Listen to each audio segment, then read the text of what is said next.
तो कैसे हैं आप सभी। मैं मनीष एक बार फिर से आप सभी साथियों का आपके अपने चैनल पर स्वागत करता हूं। देखिए, संविधान के कुछ महत्वपूर्ण प्रश्न आपके सामने लाया हूं। ये 10 प्रश्न रहेंगे जो शायद आपने बहुत कम पढ़ा होगा और बहुत महत्वपूर्ण भी है हर परीक्षा के नज़रिए से। चलिए देखते हैं 10 प्रश्न बहुत महत्वपूर्ण है। पूरा पढ़ के आंसर देना, बहुत सही से आंसर देना, क्योंकि हर ऑप्शन एक दूसरे से मैच करते होंगे। ठीक है, चलिए देखते हैं पहला प्रश्न क्या कहता है। निम्नलिखित में से कौन संघ की कार्यपालिका के अंग है? आपको ये बताना है निम्नलिखित में से कौन कार्यपालिका के अंग है।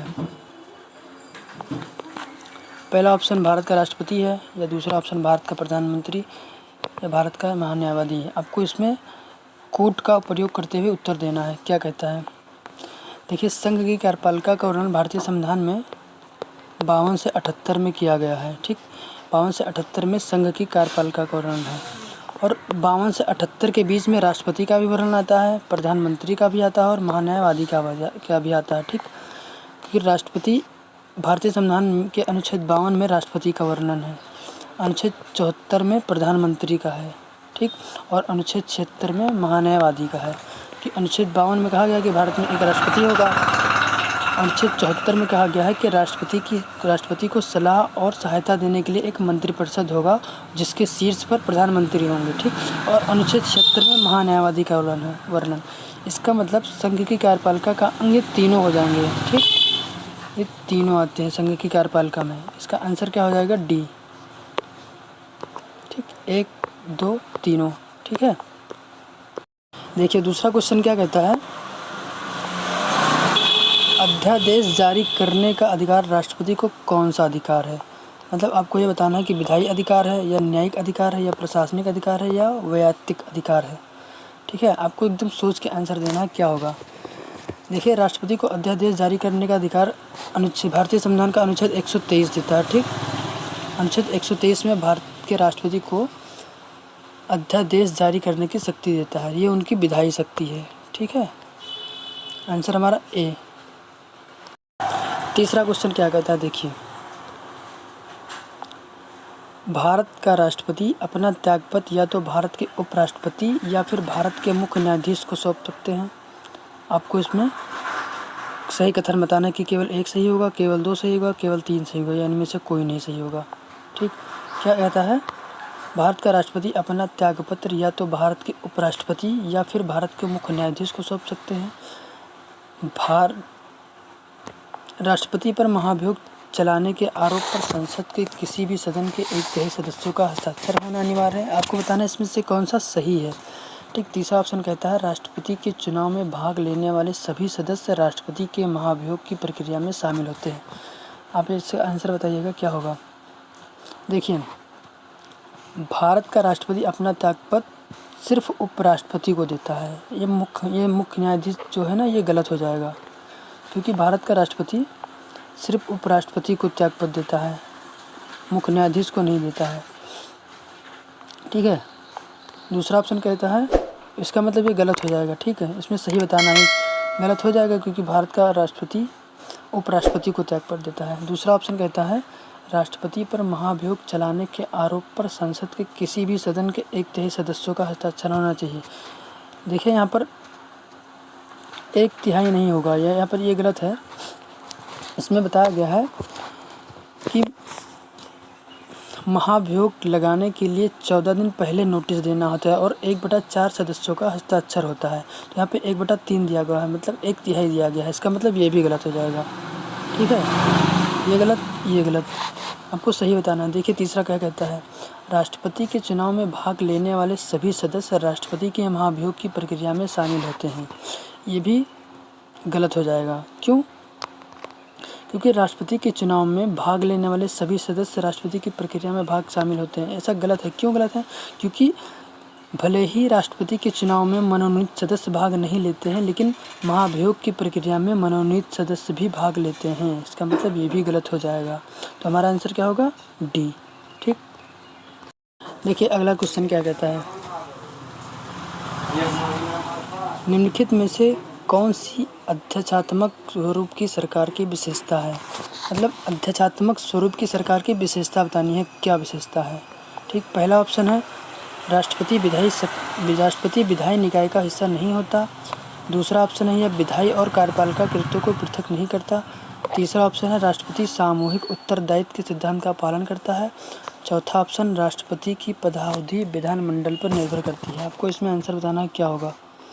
देखिए, इसमें आंसर पहला होगा, क्योंकि अध्यक्षात्मक स्वरूप की सरकार की विशेषता बताना है, क्योंकि उसी में राष्ट्रपति विधायी निकाय का हिस्सा नहीं होता। ठीक, इसका आंसर ए। अगला क्वेश्चन देखिए क्या कहता है।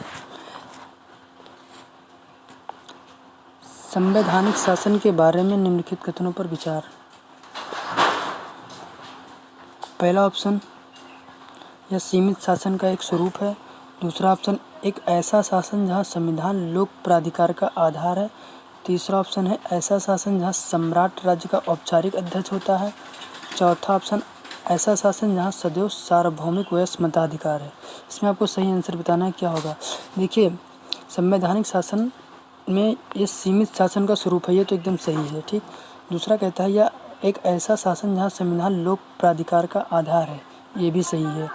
एक ऐसा शासन जहां सम्राट राज्य का औपचारिक अध्यक्ष होता है, ये गलत हो जाएगा, क्योंकि संवैधानिक शासन में सम्राट राज्य का औपचारिक अध्यक्ष नहीं होता, इसलिए गलत हो जाएगा। चौथा ऑप्शन, जहाँ ऐसा शासन जहाँ सदैव सार्वभौमिक वयस्क मताधिकार, ये भी गलत हो जाएगा, क्योंकि ये सार्वभौमिक वयस्क मताधिकार संवैधानिक शासन की विशेषता नहीं है। ठीक, ये उदार लोकतंत्र की विशेषता है। तो हमारा आंसर 1 और 2, ऑप्शन नंबर ए, ये सही हो जाएगा। ओके, अगला क्वेश्चन देखिए क्या कहता है।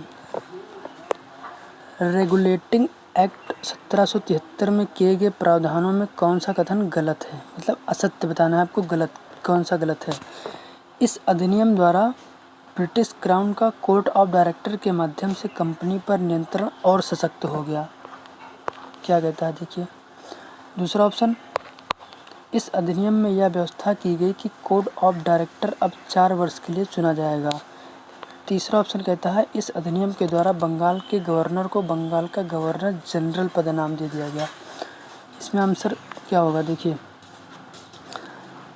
इस अधिनियम द्वारा ब्रिटिश, मतलब रेगुलेटिंग एक्ट 1773 के अधिनियम द्वारा ब्रिटिश क्राउन का कोर्ट ऑफ डायरेक्टर के माध्यम से कंपनी पर नियंत्रण सख्त हो गया। एकदम सही है ये, क्योंकि 1773 में कोर्ट ऑफ डायरेक्टर और बोर्ड ऑफ कंट्रोल 2 बने थे। ठीक, इसमें ये सही हो जाएगा। दूसरा ऑप्शन कहता है ये भी सही है, क्योंकि इस अधिनियम में यह व्यवस्था की गई कि कोर्ट ऑफ डायरेक्टर को अब 4 वर्ष के लिए चुना जाएगा। ठीक, ये भी सही है। तीसरा ऑप्शन कहता है ये भी सही है, क्योंकि इस अधिनियम के द्वारा बंगाल के गवर्नर को बंगाल का गवर्नर जनरल पद नाम दिया गया। और बंगाल के पहले गवर्नर जनरल कौन थे, लॉर्ड वारेन हेस्टिंग, और बंगाल के पहले गवर्नर कौन थे, लॉर्ड क्लाइव। ठीक है, इसका मतलब इसमें तीनों सही है, इसमें कोई भी गलत नहीं है। तो हमारा आंसर क्या हो जाएगा, हमारा आंसर हो जाएगा डी। ठीक, इसमें कोई गलत नहीं है, तीनों के तीनों सही हैं। तीनों प्रावधान 1773 में किए गए थे। ठीक, अगला क्वेश्चन कहता है ब्रिटिश ईस्ट इंडिया कंपनी ने चाय के व्यापारिक एकाधिकार को खो दिया। किस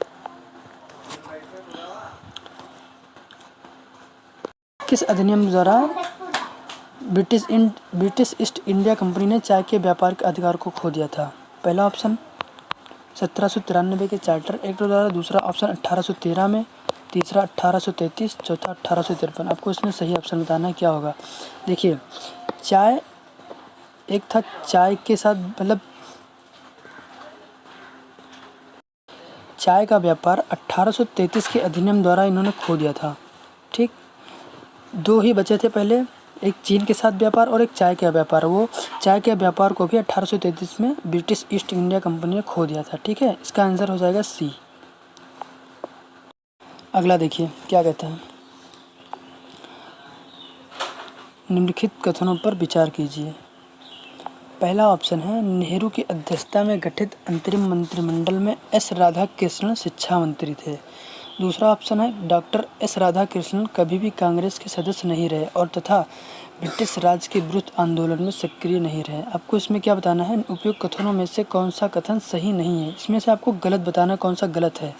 देखिए क्या कहता है, नेहरू की अध्यक्षता में गठित अंतरिम मंत्रिमंडल में एस राधाकृष्णन शिक्षा मंत्री थे। ये बिल्कुल गलत है, क्योंकि नेहरू की अध्यक्षता में गठित अंतरिम मंत्रिमंडल में सी राजगोपालाचारी शिक्षा मंत्री थे, राधा कृष्णन शिक्षा मंत्री नहीं थे। ये गलत हो जाएगा। ठीक। दूसरा ऑप्शन कहता है डॉक्टर एस राधाकृष्णन कभी भी कांग्रेस के सदस्य नहीं रहे तथा ब्रिटिश राज के विरुद्ध आंदोलन में सक्रिय नहीं थे। ये एकदम सही आंसर है। इसमें आपको गलत बताना तो कौन गलत है, केवल एक। ठीक। हमारा आंसर क्या हो जाएगा, ए ऑप्शन। ओके। अगला देखिए, अगला क्वेश्चन क्या कहता है, भारत के संविधान के प्रारूप तैयार करने वाली संविधान सभा के सदस्यों को क्या ब्रिटिश संसद द्वारा नामित किया गया, या गवर्नर जनरल द्वारा नामित किया गया, या विभिन्न प्रांतों की विधानसभाओं द्वारा चुना गया, या चौथा ऑप्शन भारतीय राष्ट्रीय कांग्रेस और मुस्लिम लीग द्वारा चुना गया। इसमें क्या आंसर हो जाएगा, देखिए, भारत के संविधान का प्रारूप तैयार करने वाली संविधान सभा को विभिन्न प्रांतों की विधानसभाओं द्वारा चुना गया था। ठीक। ये गलत हो जाएगा, ये भी गलत है, ये भी गलत है। हमारा आंसर क्या हो जाएगा, सी।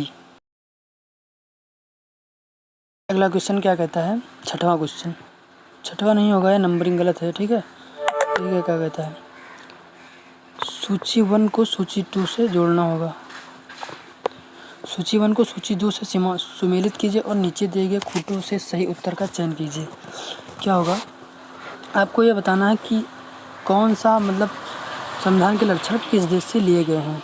ठीक है। मूल अधिकार कहाँ से लिए गए हैं, संसदीय शासन प्रणाली, आपात उपबंध, राज्य के नीति निर्देशक तत्व। देखिए क्या हो जाएगा, मूल अधिकार कहाँ से ले गए हैं, अमेरिका से ले गए हैं, तो हमारा 1 का 2 हो जाएगा, 1 का 2। संसदीय शासन प्रणाली कहाँ से लिया गया है, ब्रिटेन से, मतलब यूके, बी का हो जाएगा 1। आपात उपबंध कहाँ से लिए गए हैं, जर्मनी से, सी का क्या हो जाएगा 4। और नीति निर्देशक तत्व कहाँ से लिए गए हैं, आयरलैंड से, मतलब डी का क्या हो जाएगा 3। तो मतलब 2 1 4 3, 2 1 4 3 कहाँ पे है, सी ऑप्शन, 2 1 4 3। ठीक। ये हमारा सही आंसर हो जाएगा। ओके। नेक्स्ट क्वेश्चन पे चलते हैं। देखिए, ये हमारा लास्ट क्वेश्चन था। ऐसे ही अच्छे प्रश्न लेके आऊँगा।